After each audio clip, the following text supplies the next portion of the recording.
at exactly 9:01 a.m. on a humid Wednesday that smelled like burnt coffee and unfinished reports. Faith slipped on the tiled ramp outside Evalu, a building with far too many opinions for something made of concrete and bad decisions. She landed hard. One elbow.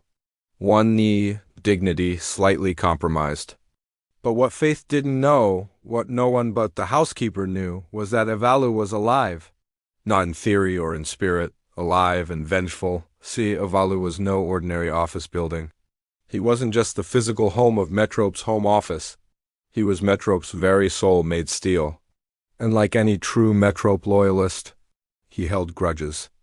Especially toward Glow Telecom, the company Metrope still hadn't paid for 5 billing cycles, 3 overdue notices, and 1 very passive-aggressive email titled Final Reminder. So when Faith, proud employee of Glow, strolled up Avalu's front ramp, smiling, innocent, and completely unaware, something deep within the building shivered.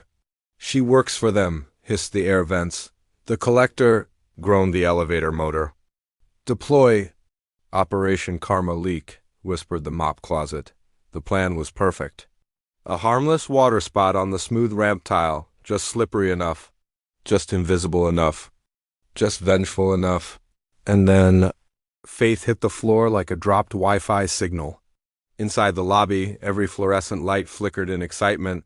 Evalu almost rejoiced, but then she stood back up, winced, giggled, said ouch in a cute but annoyed tone, alive, no sprain, no serious damage.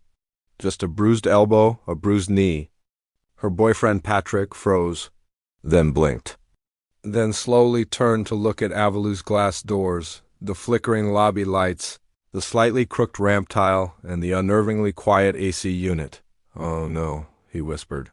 "It's alive, Faith, and it knows you work for Glow. It knows." "What knows?" "Evalu, the building, it's—" "What the hell does that have to do with anything? Metrope hasn't paid its bills in months. You're a living invoice, Faith. It's trying to collect in blood." Faith stared at him, then at the slightly twitching, "Welcome, Matt. Your building tried to assassinate me over broadband debt. Not just broadband. There was a cloud storage incident, too. Somewhere behind the walls, the break room toaster short-circuited out of spite. From that day on, Faith wore non-slip shoes every time she visited. The lights flickered a little less after that. And Avalu? He logged the encounter as a failed neutralization attempt.